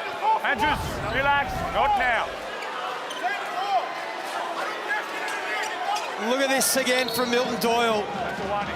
There's a warning for Andrew Andrews, by the way. To cool down now. The ref telling him to cool down, and Milton Doyle's in one of those moves. He's trying to egg on a technical here. And this is what I'm talking about right here. Yes, we get it. You didn't get the foul. Move on, though. Don't blow it for your team. He's spot on. We've seen it too often. And to be honest, I haven't seen it for a while. We kind of put it away. Out by 5.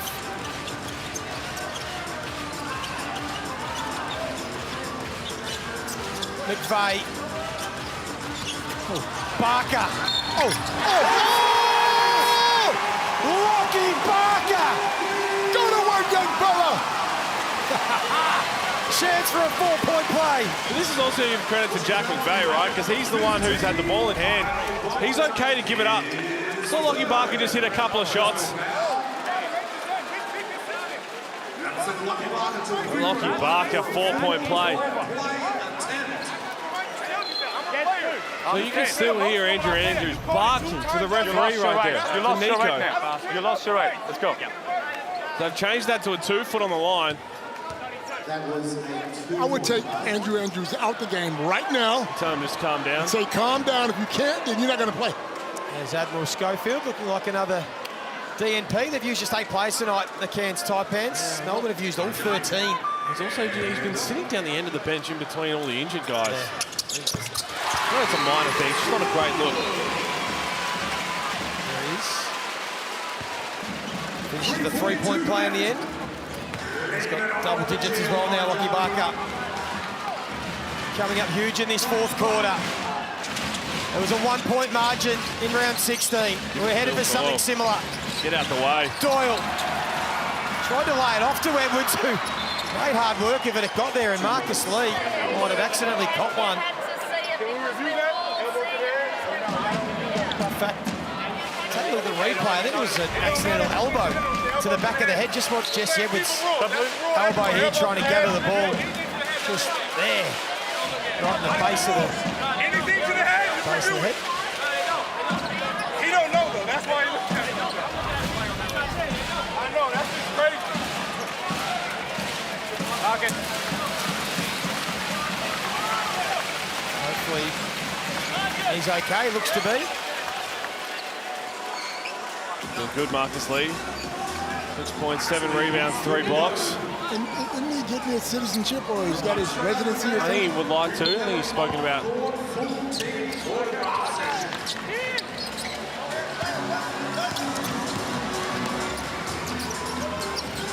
United by 4. Melbourne trying to crank up the defense right here. Barker has been the support act for Jack McVeigh. Goes to Marcus Lee, goes straight at Edwards, and the two big boys continue to bang.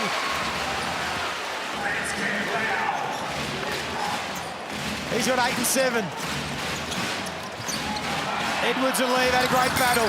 Delaney now knocks it down. Oh, what timing for Finn Delaney. They're fighting. Second field goal of the night. They're fighting, which is what you want. Win or lose. They're doing enough to find a way at the moment. But these Taipans won't go away. Barker again goes to Lee. And another nice finish, back-to-back buckets. Barker, Marcus Lee.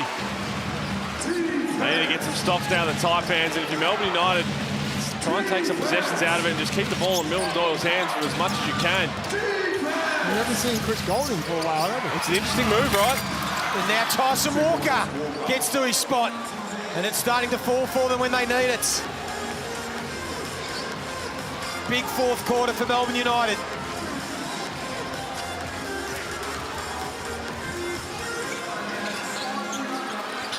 Here's Barker again. Trying to find Marcus Lee for a third time, but they'll keep possession. Very, very crafty lob attempt in the end from Lockie Barker. 5 seconds on the shot clock. What have they got drawn up here? Harvey King's due one. Jack McVeigh, they'll love the ball in hand down. The shot clock winding down. Andrews just turned it over again. That's his 5th of the night. What is that?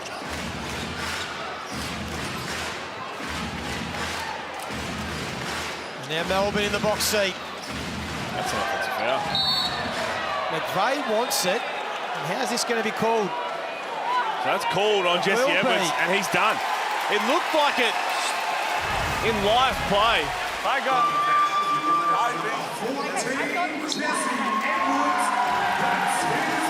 They didn't call it straight away, though. What do you mean? Definitely delayed call, so. Timeout. I don't know about that. We're going to get a challenge here. Yeah. That's not a... And this is why, Pete, you think they're worth saving till late. This is the situation. Not only is it a massive call in terms of the game, but it's the 5th foul on Jesse Edwards. This is why you keep your coach's challenge in your back pocket.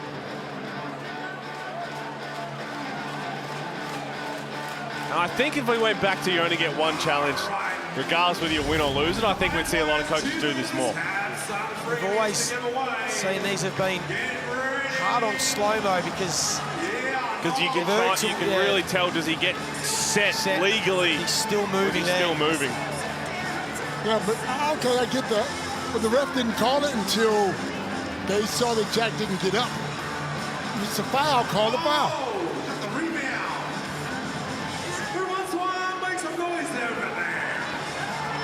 It's going to be hard to...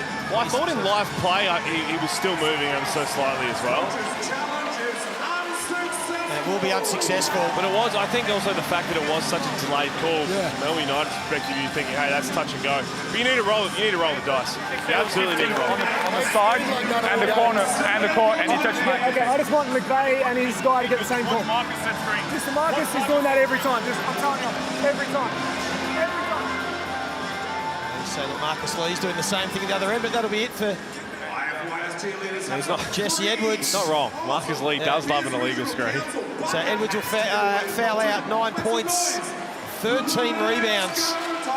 It's been a great battle against Marcus Lee. And it'll be Krizlovic that'll play the final 90 seconds. They go to McVeigh. Baseline, turnaround, got it. 23 for Jack McVeigh. This ball has to see Milton Doyle's hands. Are you surprised that Chris Golding's not in the game though? Replay center, please review the second action on the play for unsportsmanlike foul. The right arm of Edwards comes up and hits the defender in the face. It's Walker there. Walker, yeah. So the initial foul on Andrews, which probably wasn't necessary. Reviewing for the second action. Went there, that's clear, and then... I think that's just Tyson Walker trying to say, get off me. Trying to pull his hand Yeah, he's trying to pull his hand out of the way, just say, get off me, show the ref that there's a foul there. There's nothing in that. It's 12. Orange 12. Hand check. We're in bonus 2. Line up. 2 shots. Pete, don't push the spinner. Do not push the spinner. I mean, back to your point though, Coach. So Reece Carter, coach staff, made the decision that they're rolling the group that's got over the top here in the fourth quarter to give them the lead.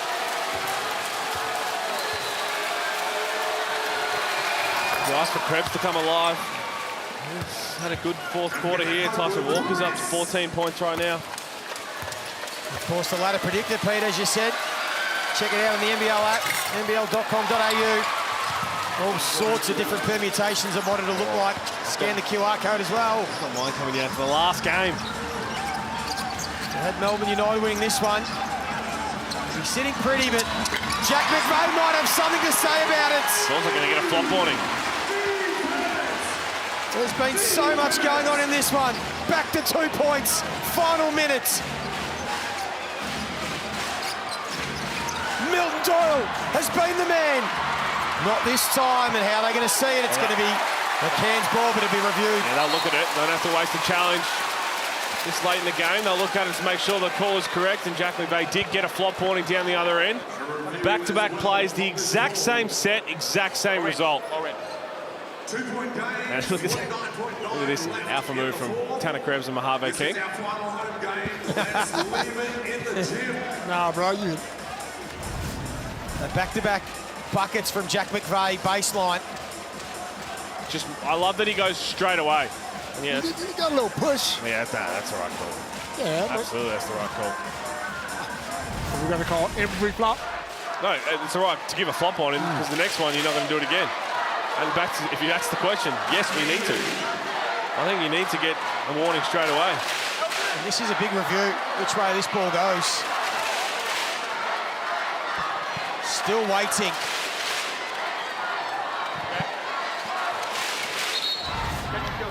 Shot clock, please. Flop warning. So it will be Melbourne United ball. Another 14 seconds on the shot clock. 2 for 1 regardless. You don't need a quick rush shot. Walker decides to... And Tyson Walker has delivered again. We've seen this before this season. And that is a huge bucket to give them a bit of breathing space. I think he caught the Taipans off guard. I thought they thought maybe they'd get down to the shot clock. Marcus Lee just not really showing him any respect whatsoever. Hand down, man down. Are you kidding me? He had plenty of time just to set his feet and essentially just shoot a free throw from there. 17 points. He's been terrific once again. That was a terrible switch, though, because if Marcus does lift his hand as a 7-footer, that guy's going past him anyway. So somebody's got to switch out on that. 10 points in this fourth quarter for Tyson Walker when they've needed him. Shaili out of the game early with another potential injury. And it's been Walker and Milton Doyle. They've combined for 42 of the 87 points tonight. If they do get this win, it's a big win for them. That's right. More importantly, it can steer them to their 19th win of the season and keep them within touch of that top 4.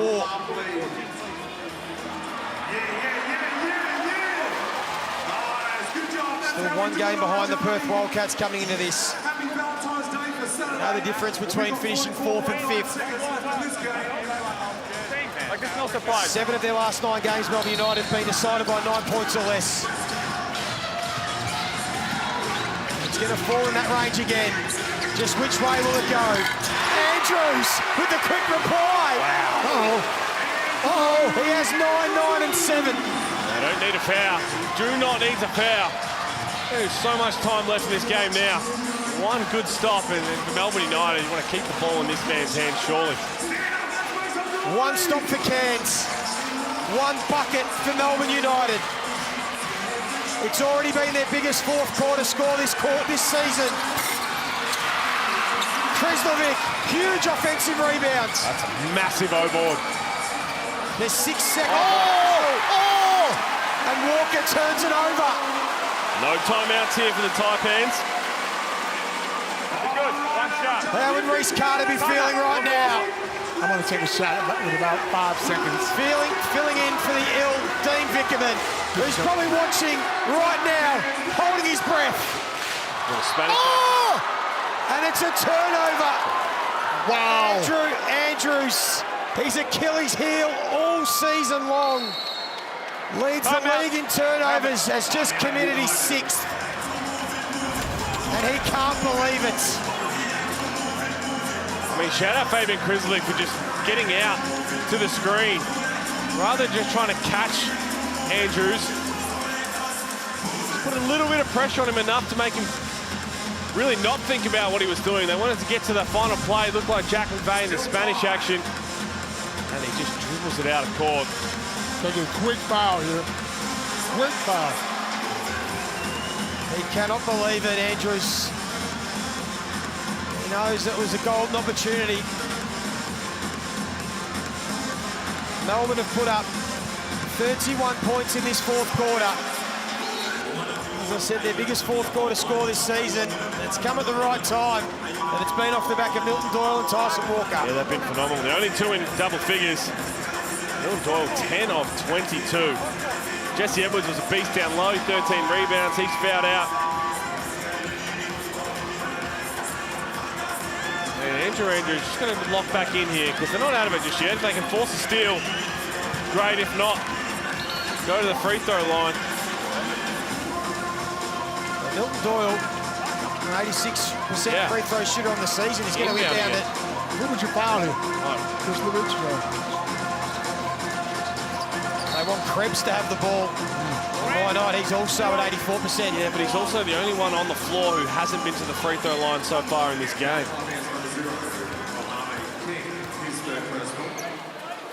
Tanner Krebs at the line for 2 shots. Aaron Jarvie, make noise, raise your voice.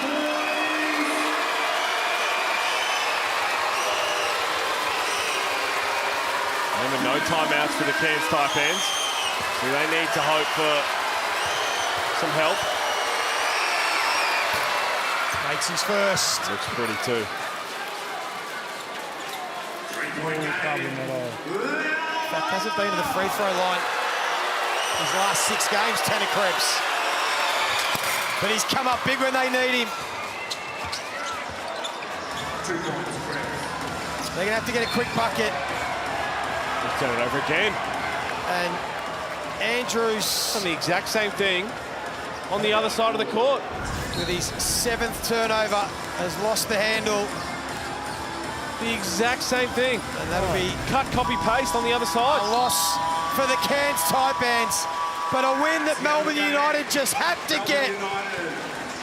33 points in the 4th quarter. They found a way. It wasn't pretty for 3 quarters, but they got the job done. And they get their 19th win of the season and stay in touch. They needed it big time. And it wasn't pretty at moments, but shout out Tyson Walker and Milton Doyle, but also Tanner Krebs. He had a big second half. Losing Shea Elliott would have hurt the group as well at halftime, and they got the official news, I'm sure. And shout out Reese Carter. First win as a head coach. Steps in for Dean Vickerman.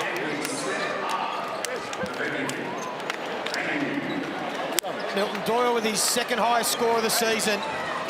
He had the 28 against Brisbane back in round 9. He's come up with 25 tonight. What a time. What a time to get hot. Not just the fact that he's aggressive. When he's aggressive like that, good things happen. And they'll head back to Melbourne to play Illawarra on Sunday. And they are just continuing to claw and scrap and do enough, but that is the story. Shea Elliott, another injury. Devastating. You absolutely feel for him, but we'll get down courtside. Ariana has the Foot Locker player of the game. That's right, Milton. You guys only led in this ball game for 9 minutes, but you found a way to win when it mattered the most. How big was this one? That was a very big win for us. We didn't drop the few in the 4th, and we locked in, played some defense, made a couple winning possessions, so it's good for the team. You had 25 points on the night. How were you able to break down the defense and stay aggressive? Yeah, just be aggressive, take what they gave me. They gave me a couple open threes, and I just took them. As you guys finish up the regular season and head into the playoffs, what do you guys need to continue doing that you guys saw tonight? Just make winning plays, make the right plays, stay disciplined, and just do the right things. Thank you, Milton. Thank you. Guys.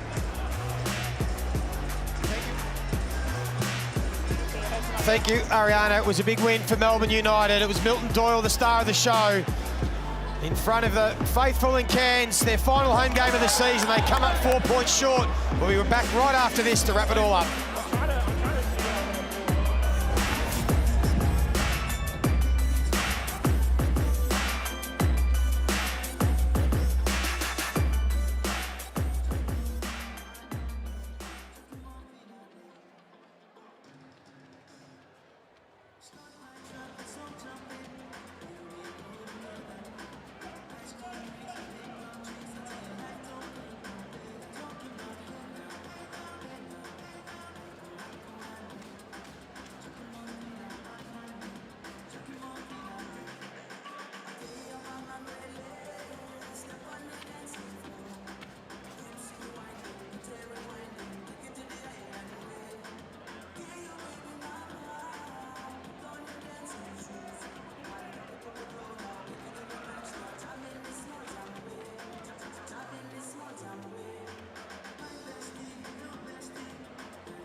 Well, Melbourne United, with their biggest fourth quarter score of the season, they put up 33 points and they turned a 4-point deficit at three-quarter time into a 4-point win, and it was a much-needed win at that. They were under the pump, they had injuries, but they found a way. Without Dean Vickerman, they got the job done and they moved to 19-12 on the season. There are the match stats. Pete Hawley, Leonard Copeland, what did you make of it? Oh, I mean, it was ugly. It was ugly at times. With Melbourne United, you'd much rather learn from an ugly win, and they did that. They did enough to get over that line in the fourth quarter. Led by Milton Doyle and Tyson Walker. Krebs had his moments. Jesse Edwards was a monster inside on the glass as well. Just got enough stops and scores at the right time. Crucial turnovers from Andrew Andrews at the end. Didn't give him a chance, so that hurt him. What about the story of Shea Illy? We know he's had his injury troubles all season. He's had concussion issues as well, but this was significant, Pete. You were onto it early, and this could be big for the rest of the season. Yeah, again, it was the very first play of the game. You could just see he had a breakaway lap similar to this, and he just didn't look right after it.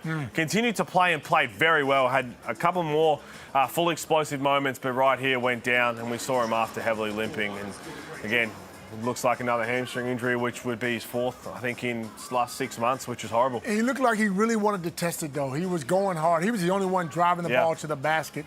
Hit the floor a couple of times, but you could see him grimace once or twice, and that's when we knew he'd done it. Well, there's plenty more basketball to come this weekend. There is the ladder now. Melbourne United, they do stay in fifth spot for the time being. They didn't make up any percentage on the Perth Wildcats, who have Brisbane, and Cairns stay down there in 9th spot. But there is still huge games to come this weekend, so make sure you tune in to that. But tonight it was Melbourne United who got the job done away from home against the Cairns Taipans. Thank you as always to Ariana Prey, the courtside, Leonard Copeland, Pete Hooley. You were magnificent. Everyone behind the scenes, thank you for watching. It was Melbourne United, victors in Cairns.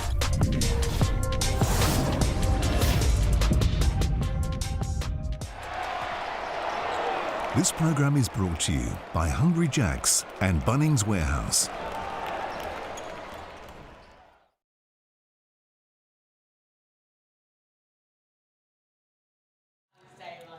Right. Valentine's Day is you're in the restaurant. Can I make a booking for Valentine's Day? Oh, yes, please. Table for 3. Oh. Or you go table for 1, they feel bad for you, buy you dinner. On the Just, house. do you have any triangular tables?